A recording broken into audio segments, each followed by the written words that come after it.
Sahu, the big Bengal tiger, was having a good think. It was winter, and he was still getting used to the feeling of ice on the pads of his paws. He shivered a little, missing the warm ooze of mangrove mud. Sahu was missing lots of things. He missed the way the sun made his coat glow a regal orange, or how the glare of midday brightness made his black stripes look so bold and striking like black lightning bolts. He missed dozing in the evening heat and catching the last shafts of sunlight as they cut through the jungle vines. He wondered if he would ever again hear doyel birds chattering in the trees or catch the scent of ripe mangoes on the breeze. It was these fleeting, poignant moments that the Bengal tiger was trying so hard to picture in his mind. Sahu missed his home. His whiskers bristled as he let out a big sigh, sending the starlings that had been pecking at the frozen ground scattering up into the gray sky. 3 hours had passed, and despite his intense concentration, all the tiger had managed to remember was some vague half-images of mangoes and mangroves. He was worried that he was forgetting about his old home altogether. When Sahu first arrived at the zoo in England with his mother and father, everything was so exciting. He lapped it all up. His amber eyes burned with curiosity as he jumped from tree to tree, or smelled each flower, or pawed at each tiny insect. "Now just calm down, Sahu," his mother would say. "You have come a long way. There is plenty of time to explore. Now you must rest." But the young tiger was too busy to rest. There were new animals to meet, new trees to climb. There was so much to learn about his new home.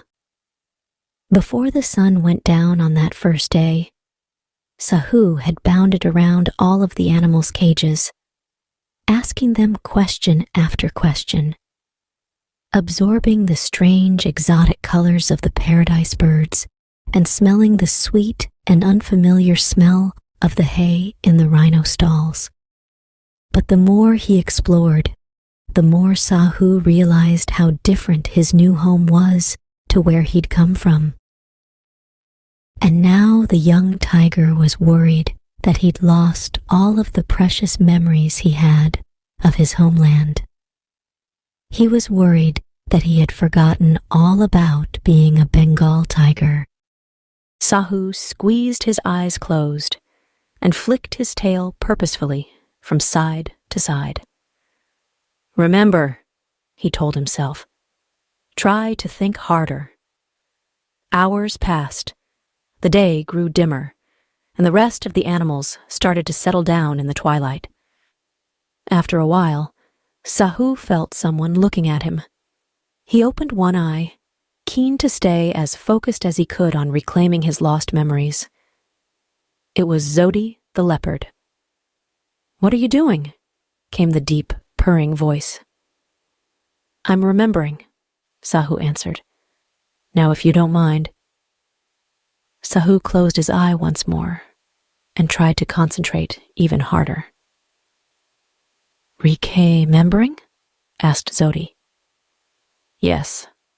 I've forgotten all about being a Bengal tiger and where I've come from, so I'm trying to remember it before it's all gone forever.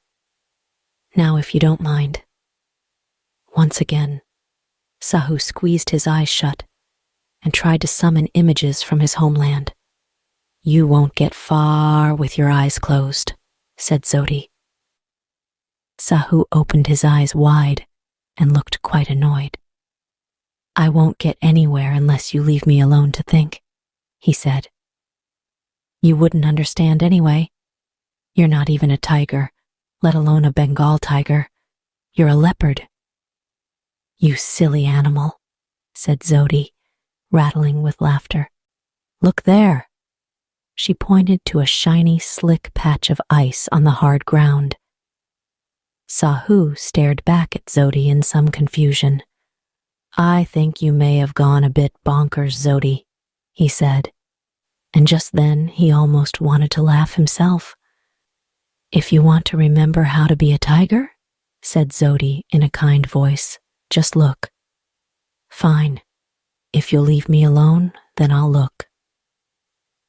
Sahu bent his neck a little and peered into the glassy ice mirror on the ground. Zodi purred over his shoulder. Sahu looks into the ice. "What beautiful stripes you have," she said. "When I look into the mirror, I see my spots. Nobody else has spots quite like mine. My mother had spots, and my mother's mother, and my mother's mother's mother.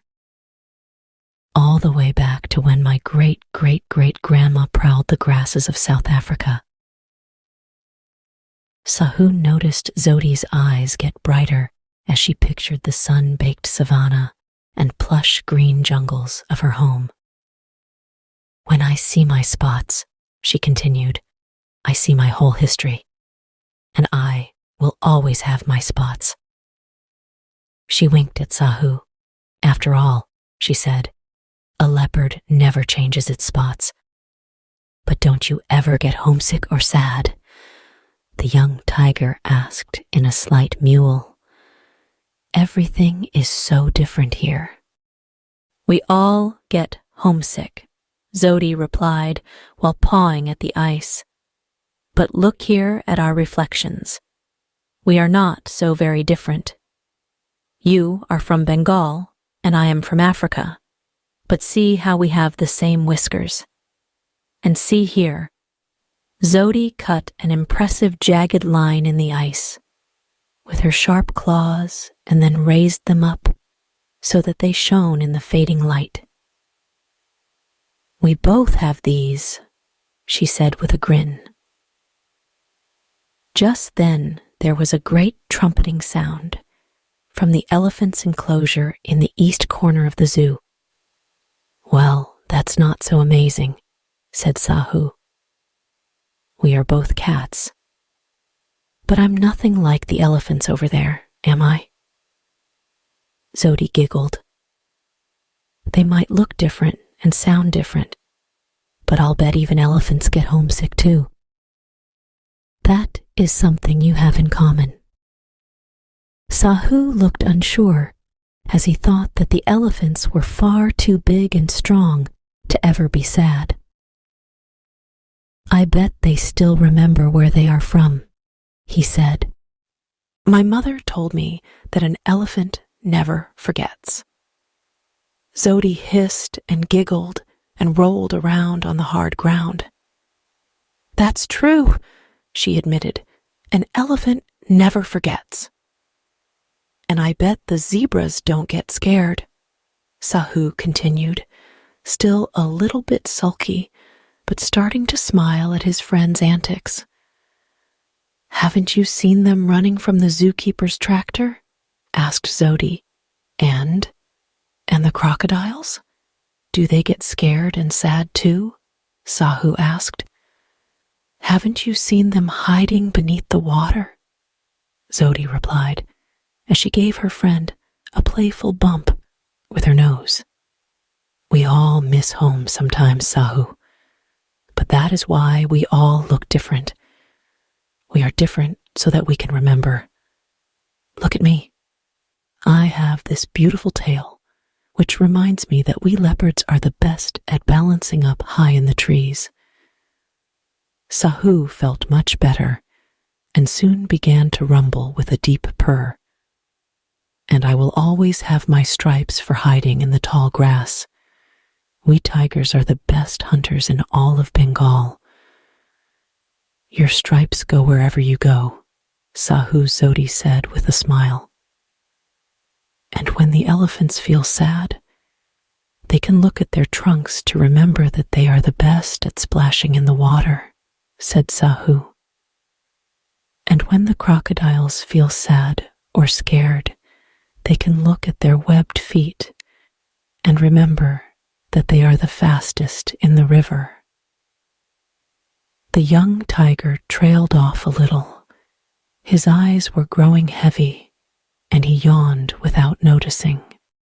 It was evening now, and the zoo was alive with the crooning calls of countless animals.